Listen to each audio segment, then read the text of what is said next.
Ambassador Kramer, thank you for talking innovation with ITI. You've just been appointed as the head of the U.S. delegation for the World Conference on International Telecommunications. Can you tell us a little bit about why the public should be paying attention and what the WCIT is? Yeah, so the overall goal of this conference is to create an environment for future success for the internet and the telecommunications industry. And if we can maintain that helpful, productive environment, we get a good outcome. If we are not able to do that, if proposals come in from other nations that would do things like restrict content, traffic, new payment regimes, etc., those things create an environment that we would be concerned aren't going to lend themselves to success. So it's important that we really get our messages clear, that we galvanize industry well, that we galvanize a broad set of U.S. stakeholders, and importantly work with national partners to make sure we get this good outcome. And how would you define success for the conference? So success is, first of all, at a very high level, is an environment where the telecom and internet industries are successful, where they don't have regulation that holds them back, where they don't have regulation that assumes that all solutions are going to be the same, where they can innovate, etc. That is, at a high level, is what success looks like. We need to make sure tactically that the U.S. position is understood, that we have a chance to have good dialogues and hopefully influence a variety of others. That tactically is what's going to be important. And then you get to the most tactical level, we want to make sure with the international telecommunication regulations, the ones that originally dated to 1988, that those stay roughly in their current form in terms of scope, in terms of definitions, etc. And they were really designed for the telecom industry, and that's what they should be focused on, because it's a different construct than the internet space.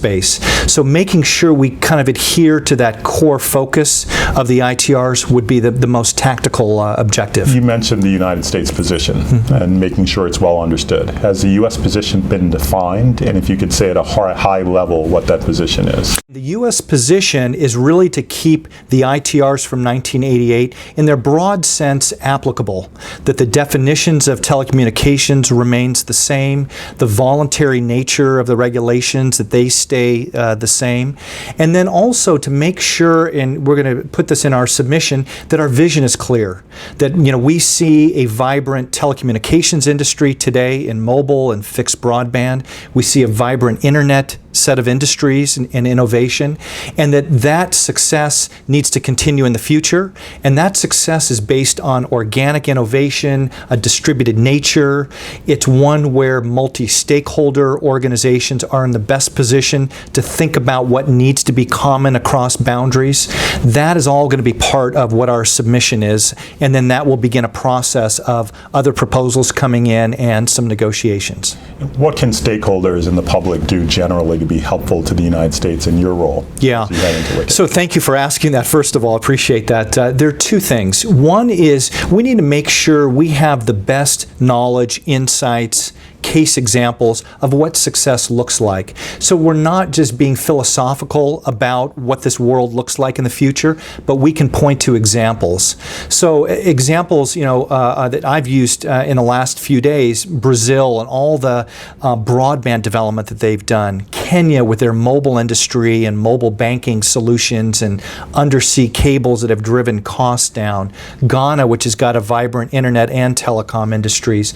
Wherever we've got examples that really illustrate best what success looks like, U.S. organizations that do business abroad, and what impact has that international business had on local economies. All of those things are helpful because, again, they allow us to really talk about what does our vision look like in practice.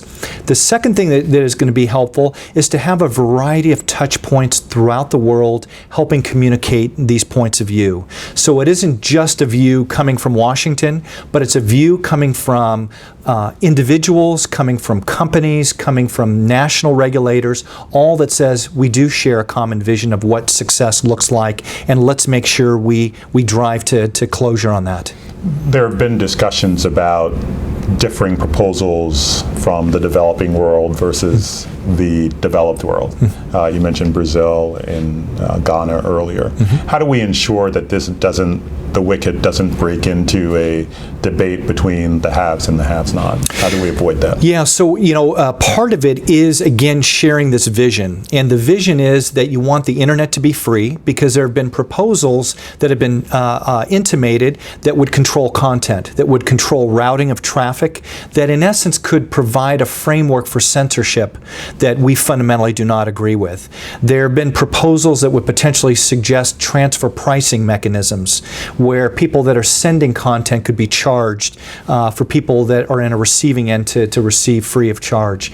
Those things are worrisome. And so making sure that we've got a variety of people out there that say, you know what, liberalized markets where there are a variety of providers creates competition, creates a variety of solutions. That's a good opportunity out there. Free flow of information includes make sure that there's a vibrant internet so that people don't get cynical about it and say, well, I'm not going to use it because I know there's so much filtering going on, it's not going to work. And the more that we can have others see that globally, the better off that we're going to be. Thank you, and good luck. Great, thank you very much. Thank you for having me. You're welcome.